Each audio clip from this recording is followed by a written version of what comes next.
నన్ను ప్రేమించుతున్నావా అని అతన్ని అడిగాను.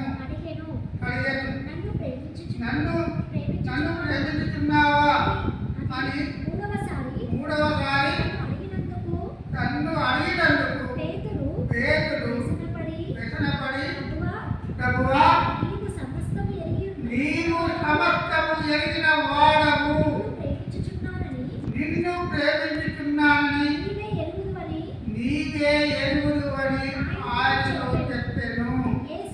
యేసు, నా గొర్రెలను మేపుము. నీవు యవ్వనుడవై ఉండినప్పుడు నీ అంతట నీవే నడుము కట్టుకొని నీ ఇష్టమైన చోటికి వెళుతుంటివి. నువ్వు ముసలి వాడవైనప్పుడు నీ చేతులు నీవు చాచుదువు, వేరొకడు నడుము కట్టి నీ నడుము కట్టి నీకు ఇష్టము కాని చోటికి నిన్ను మోసుకొని పోవునని నీతో నిశ్చయముగా చెప్పుకుంటున్నానని అతనితో చెప్పాను. ఆ తర్వాత యేసు సీమోను పేతురును చూసి ఎవరిని చూసిండు? నాయకుడిని చూసిండు. ఇందులో ఒక గొప్ప నాయకుడిని, 12 మందిలో ఒక నాయకుడిని ఏర్పాటు చేసిండు పేతురు గారు. ఆ నాయకుడిని చూసి ఏమన్నాడు? పేతురును చూసి, యోహాను కుమారుడైన సీమోను, వీరికంటే నీవు నన్ను ఎక్కువగా ప్రేమిస్తున్నావా అని అడగగా ఏమన్నాడు? పదానికి పదం మనం విడదీయాలి. విడదీసినట్టయితే అప్పుడు మనకు ఆ పదాలు అర్థమైతే దేవుని మాటలు ఎలా ఉన్నాయి. పేతురు మాటలు, పేతురు ప్రభువుని ఏమని అడుగుతాడు, ప్రభు పేతురుకి ఏమని చెప్తాడో ఇక్కడ మనకు అర్థమైంది. ఎందుకంటే ఏమన్నాడు? నీవు నన్ను ఎక్కువగా ప్రేమిస్తున్నావా అని అంటే అని అడగగా అతడు అవును ప్రభు అన్నాడు. ఎక్కువగా ప్రేమిస్తున్నానని ప్రభుతో చెప్పగానే అవును ప్రభు అన్నాడు. మరి ఎక్కువ ప్రేమించింది, తక్కువ ప్రేమించింది మానవులకు అర్థమైంది కదా. ఒక యేసుక్రీస్తు ప్రభు మాత్రం అర్థమైంది. ఇతను ఒట్టి మాటలు మాట్లాడతాడు, హృదయపూర్వకంగా లేడు, హృదయంతో చెప్పడం లేదు, పెదవులతో మాట్లాడతాడు. అవును ప్రభువా అని మాట ఏమన్నాడు? ప్రేమించుతున్నావా అని అనగానే ఏమన్నాడు? అడగగా అతడు అవును ప్రభువా, నేను నిన్ను ప్రేమించుతున్నానని నీవే ఎరుగుదు అని, మళ్ళీ ఎరుగుదు అని అన్నాడు. నీవే ఎరుగుదు అని చెప్పిండు మొదటిసారి పిలిచినప్పుడు. ఆయనతో చెప్పాను యేసు, అట్లయితే నా గొర్రె పిల్లలను మేపుమని అతడితో చెప్పాను. గొర్రె పిల్లలు మేపుమనే మాట పేతురికి ఎందుకు చెప్పిందనేది ఆలోచన చేయాలి. ఇప్పుడు నా హృదయంతో ప్రభు నేను ధ్యానం చేయడం లేదు. ధ్యానం చేయకపోతే నేను అప్పుడు ఎప్పుడో గొర్రె పిల్లలను ఎలా ప్రేమించగలను? నేను దేవుని దగ్గరికి ఎలా నడిపించగలను? నడిపించాలా? నా హృదయమే బరాబర్ లేదు దేవుడితో. ఉన్నదా? లేదు. లేకపోతే నా హృదయం దేవుడు నాకు కొన్ని గొర్రెలను అప్పచెప్పాడు.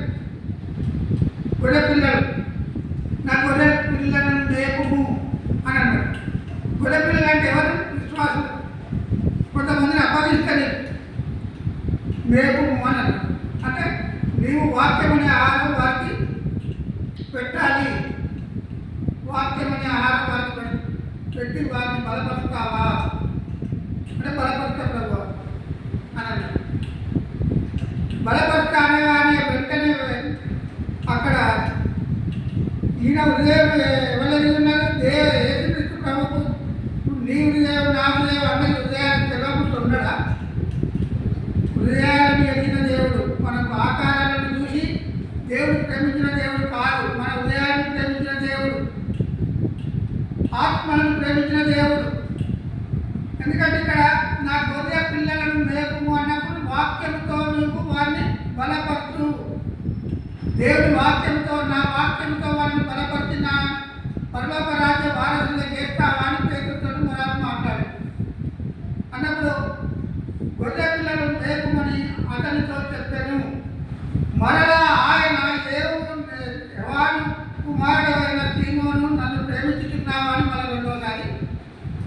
మళ్ళా పిలిచాడు. ఈయన మొదటిసారి పిలిస్తే తప్పిపోయిందని దేవుడు తెలిసిపోయింది. మరి ఇప్పుడు చెప్పే బోధకులందరూ దేవుని దగ్గర నిలబడతాను అనే వాళ్ళు ఉన్న మంచిది, కానీ మరి దేవుడికి ఇష్టంగా ఉన్నారా లేదా అనేది గమనించాలి. దేవుడికి అయితే ఎవరు తిరమని కాదు. ఇప్పుడు పేరునే 2 సార్లు పిలిచిండు, 2వసారి కూడా పిలుస్తాడు. మొదటిసారి పిలిచినప్పుడు దేవుడు దూరంగా ఉన్నాయని మళ్ళీ 2వసారి పిలిచిండు యేసు ప్రభు. 2వసారి పిలిచినప్పుడే మరి ఆయన ఎవరన్నాడు ఇక్కడ, ఎవరి కుమారుడైన సీమోను, నన్ను ప్రేమించుతున్నావా అని 2వసారి అతన్ని అడగగా, అతడు అతడు అవును ప్రభువా, నేను నిన్ను ప్రేమించుతున్నానని నీవే ఎరుగుదు అని ఆయనతో చెప్పాను. నీవే ఎరుగుదు అని మొదటిసారి నీవే ఎరుగుదు అని చెప్పిండు, మళ్ళీ నీవే ఎరుగుదు అని అంటే నా హృదయం తెలుసుకున్న దేవుడవే అన్నట్టే మాట్లాడినా హృదయం దూరంగానే ఉంటుంది. ఇప్పుడు ఈయన హృదయమే బరాబర్ లేకపోతే గొర్రె పిల్లలను అప్పగించే విశ్వాసాలను అప్పగించితే విశ్వాసాలను బలపరిచే పేతుడేనా? పేతుడే ఒప్పుకోలేదు. పేతుడుగానే వ్యసనపడ్డాడు 3వసారి పిలుస్తున్నప్పుడు. మరి ఇప్పుడు మేము కాపాడము, మరి పరలోక రాజ్య వారసులుగా విశ్వాసులను చేస్తున్నారా లేదా? ఎప్పుడన్నా వీళ్ళు గమనించారా? ఏ బోధకుడైనా గమనించాడా? మరి మేము ఇప్పుడు ఒక విశ్వాసి తప్పిపోతే వీళ్ళు ఎంత వేదన పడాలి? బోధకుడు వాక్యంలో ఆయన లేవనెత్తాలి కదా. ఎవరిని లేవనెత్తాలి? విశ్వాసులను లేవనెత్తాలి కదా. మరి విశ్వాసులను లేవనెత్తేది వదిలిపెడితే మరి కాపరి దేని గురించి వారిని కొంతమందిని అప్పగించింది దేవుడు. ఈ లోక సంబంధమైన బోధలు కావాలి మనం చేసే బోధలు. పరలోక రాజ్యానికి వారసులుగా చేయాలి విశ్వాసులను. మరి ఇప్పుడు ఎంతమంది బోధకులు గమనిస్తూ ఉన్నారు? పేతుడు గారే వ్యసనపడ్డాడు 3వసారి పిలిస్తే. మళ్ళీ ఏమన్నాడు? నా గొర్రెలను కాయమని చెప్పిండు ఆయనతో. ఏమని? నీవు ఎరుగుదు అని ఆయనతో చెప్పాను. ఆయన నా గొర్రెలను కాయమని చెప్పాను.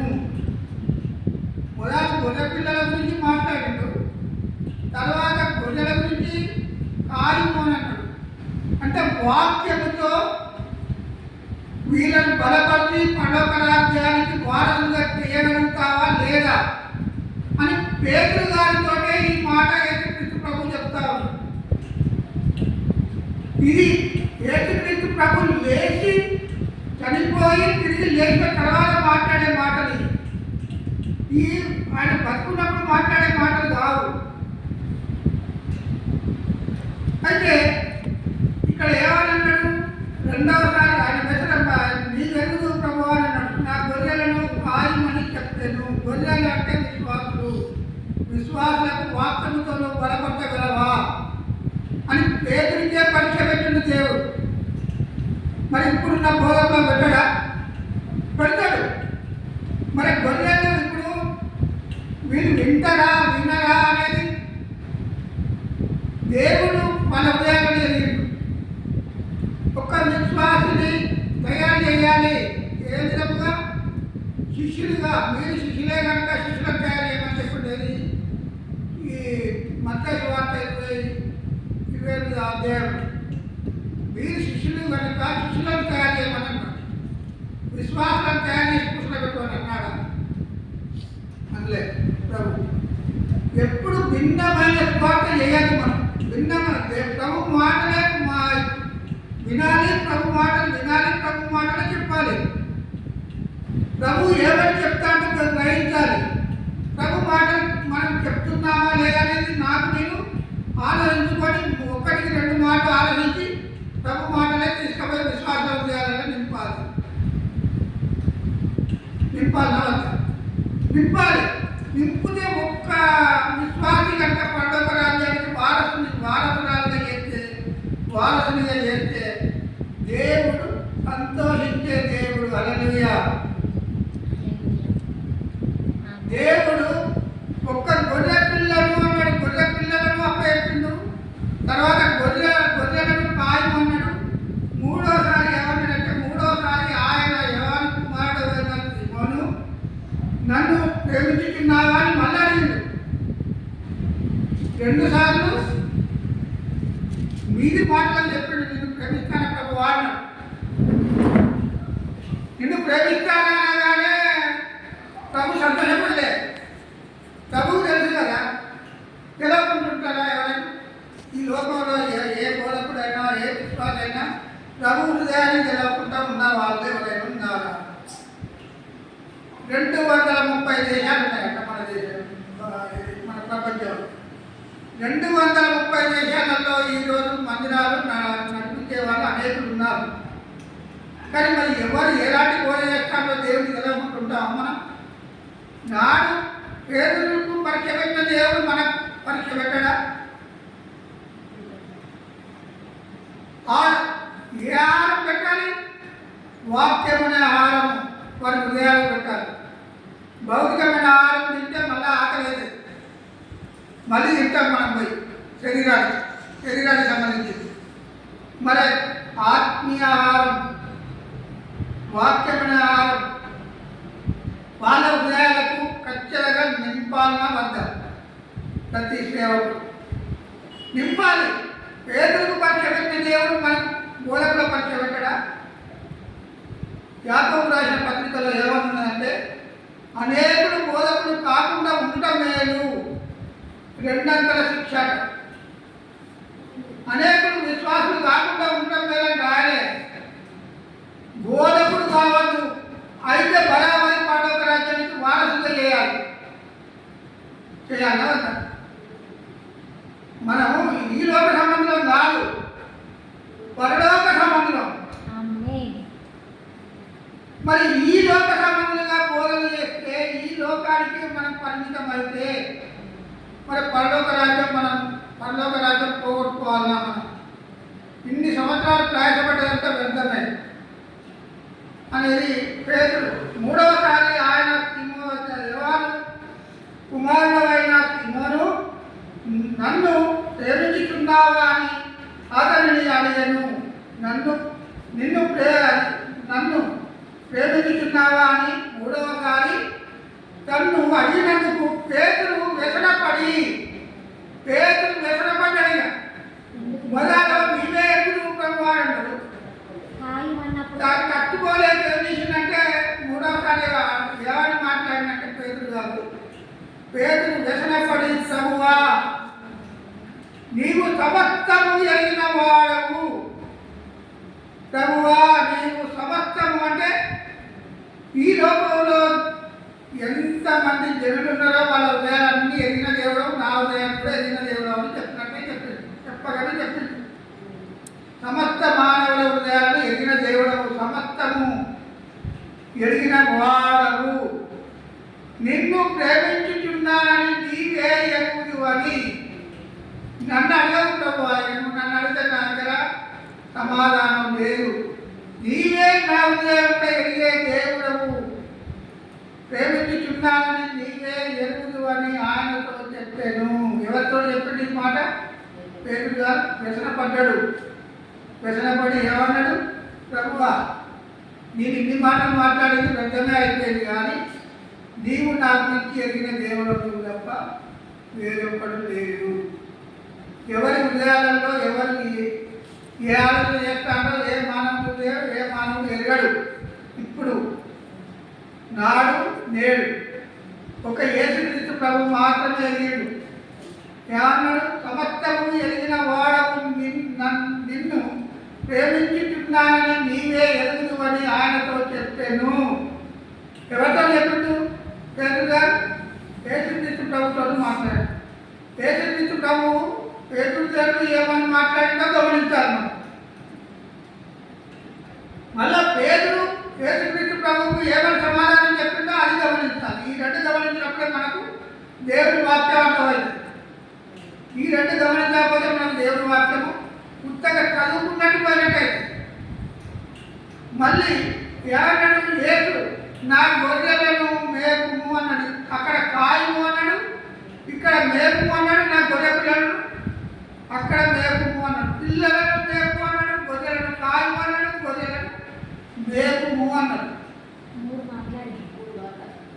మరి గొర్రెలు ఇప్పుడు వీళ్ళకు వాక్యము దేవుని వాక్యమే వాళ్ళ హృదయాలలో నింపకపోతే పరలోక రాజ్యానికి వారసులే ఎలా అవుతారు? పరలోక రాజ్యానికి వారసులుగా చేయమనే కదా యేసుక్రీస్తు ప్రభువులు ఈ లోకానికి వచ్చి 33.5 సంవత్సరాలు ఈ లోకంలో ఉండి 3.5 సంవత్సరాలు మానవులకు బోధించి ఆయన ప్రయాసం అంటే దేని గురించి ప్రయాసపడ్డాడు? మన ఆత్మలో ఆయనతో ఉండాలని. ఎవరితో ఉండాలి? వాక్యం అనే ఆహారము వారి హృదయాలలో నింపుతే బలంగా ఉంటారా? బలహీనంగా ఉంటారా? బలంగా ఉంటారు. ఇప్పుడు ఒక చెట్టుకు నీరు లేదు, ఏళ్ళకు నీరు లేకపోతే ఎవరు కానీ ఎండిపోతారు.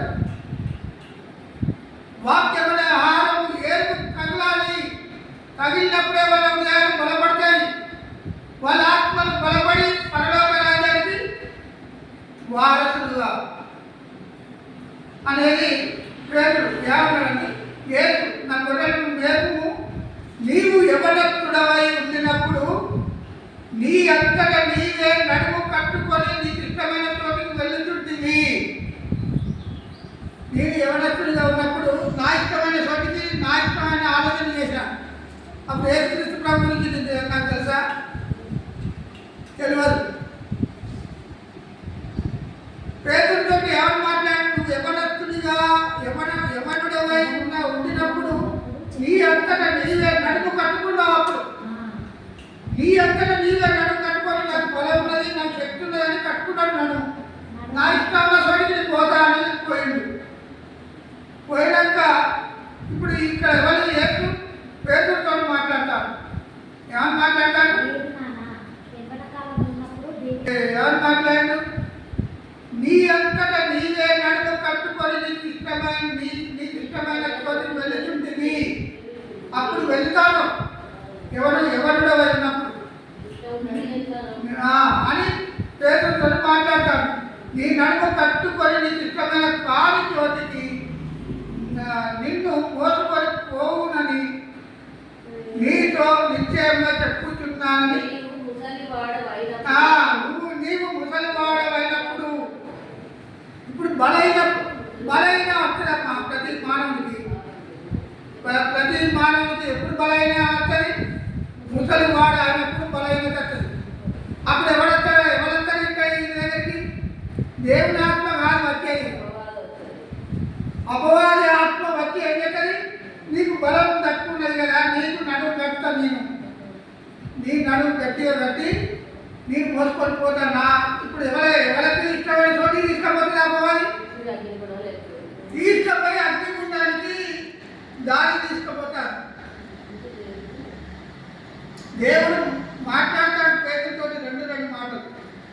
రెండు మాటలు ఎవరు మాట్లాడు? నువ్వు ఎవరిలో ఉన్నప్పుడు నీ ఇష్టమైన చోటికి నువ్వు దేవుడిని వెతకకుండా నన్ను వెతకలేదు కదా. అప్పుడు నీవు ముసలివాడమైనప్పుడు నీకు ఇష్టమైన చోటికి ఎట్లా పోయినావో, నువ్వు ముసలివాడమై బలహీనుడమై ఉన్నప్పుడు అపవాది వాడు నీ దగ్గర చేస్తాడు. అప్పుడు వాడంటే ఏం చేస్తాడు? వాడిని నడుము కడతాడు. నడుము అంటే వాడి ఆలోచన ప్రకారంగా తీసుకుపోతాడు. ఎవరు? ఈ మానవుని తీసుకుపోయి ఎక్కడ తీసుకుపోతాడు? అగ్నిగుండానికి తీసుకుపోతాడు. అయ్యో నేను అక్కడ రాను అని అన్నా. ఇప్పుడు ఇతను పేదలు ఏమంటాడు? నిన్న ప్రభు దగ్గర ఉండాలన్నా. పేదలు కాదు ఆలోచన. నీవు నీ ప్రభు దగ్గర కాదు, నా మాట నీ తీసుకుపోయిన చోటికి నువ్వు రావాలని అనే మాట చెప్తుంది. వాడు మోసుకొని వెళ్ళు, నీకు ఇష్టం కాని చోటికి నిన్ను మోసుకొని నీతో నిశ్చయముగా చెప్పుచున్నానని అతనితో చెప్పాను. ఎవరితో చెప్పాడు? పేతురుతో చెప్పాడు. నీకు ఇష్టం కాదప్పుడు, నీకు ఇష్టం కాని చోటికి వాడు మోసుకొని వెళ్తాడు. అదే నేను అట్లా రాను అని అన్నా కూడా వాడు మోసుకోలేదు. ఈ కాలశేషం నాకు చెప్తే నేను నా ఇష్టమైన చోటికి తీసుకోలేదు. ఒక మనిషిని బలహీనత వచ్చినప్పుడు మోసుకొని పోవాలంటే నా ఇష్టమైన చోటికి తీసుకోపోతే కానీ నేను ఇట్లా ఎత్తుకున్న తర్వాత మీ మోసపోయిన వాళ్ళు ఎత్తుకుంటాడు. నాకైతే ఎవరి చేతిలో ఉన్నాడు? అపవాది చేతిలో ఉండి వాడు తీసుకుపోతాడు. ఏం చేతిలో లేడు అని మనకు చెప్పుతాడు. ఎలా చెప్పాడు? నీకు ఇష్టం కాని చోటికి ఎవరు తీసుకెళ్తాడు వాడంతే. నేనైతే నా ఇష్టమైన చోటి కంటే దేవునితో మనం ఉండాలంటే వాక్యము గమనించాలి, వాక్యము గ్రహించాలి. ఎందుకంటే వాక్యం అనేది హృదయంలో నింపాలి. వాక్యం నింపకపోతే గొర్రెలు కాయము 3 సార్లు విసి వ్యసనపడ్డ తర్వాత యేసుక్రీస్తు ప్రభు మాట్లాడిన మాటలు అపవాది గారు వస్తే బలహీనుడవై ముసలివాడమైనప్పుడు అతనికి ఇష్టపడి చోటికి తీసుకుపోతాడు, కానీ నీ ఇష్టానికి తీసుకుపోడు. మన ఇష్టానికి తీసుకుపోతాడు. నేను ఇన్ని రోజులు ఇక్కడే మందిరంలో కూర్చున్నా, నేను ఇన్ని రోజులు దేవుడు వాక్యం విన్నా. కాదు ఇప్పుడు నేను నీతో రానంటే వాడు ఇస్తాడా? వాడి భుజం మీద మోసుకొని పోతాడు. వాడు మోసుకపోతే వాడి ఇష్టాన్ని తీసుకుపోతాడు. ప్రభు తీసుకుపోతాను మన నెమ్మది, శాంతి, సమాధానం, దయాలత్వం, దీర్ఘశాంతం, మంచితనం, విశ్వాసం. నువ్వు చెప్పినా 9 ఆత్మకుల అపవాది 14. అపవాదికి అనేకమైన కాదు, దేవుడికి ఇక్కడే వారు ఒక్కటే ఆత్మఫలం దేవుడికి. ఎందుకంటే పేతుడితో మాట్లాడి రాత్రికి అపవాది మాటలకు మనం లోబడకుండా దేవుడి మాటలకు, దేవుడి వాక్యానికి చోటిద్దాం. ఎందుకంటే వేరొకటి వస్తే మనల్ని ఎటో తీసుకొని వెళ్తాడు. అటు తీసుకోపోకుండా మనం దేవుడి వాక్యానికి చోటిద్దాం, దేవుడి ఆలోచనలకు చోటు ఇవ్వాలి. ముసలి వాళ్ళ అయ్యేదంతా చూసుకోవద్దు. ముసలి వాళ్ళ కాకముందే దేవుడి మాటలు మన హృదయంలో బలపరుచుకోవాలి. మనమే బలపరుచుకోవాలి. ఎవరో వచ్చి బలపడతారు, వాళ్ళు వచ్చి బలపడితే నేను బలం పొందుకుంటానే కాదు. ఎవరు బలపరిచినా దేవుడి వాక్యం అయితే మన బైబిల్ మన చేతిలోనే ఉంటుంది. మన చదువుకోవచ్చు, మన బలపడవచ్చు. ఎవరో వచ్చి బలపడితే, ఎవరో వచ్చి ఆహారం పెడితే, ఎవరో వచ్చి బలం ఇస్తే, ఎవరి బలం ఇస్తే కాదు, దేవుడే బలం ఇవ్వాలి. దేవుడే వాక్యం మన దేవుడు ఇవ్వాలి. దేవుడిని అడగాలి. మనం ప్రతిరోజు అడగాలి. ఒక్కరోజు దేవుడి మన నాకు ఆదివారం వస్తేనే నేను ఆదివారం బైబిల్ పట్టుకుంటా, ఆదివారం నాడే నేను బైబిల్ చదువుతాను. ఇది కాదు, నిత్యము మనం బైబిల్ చదువుతానే. హల్లెలూయా. దేవుడి మాత్రం దేవుడు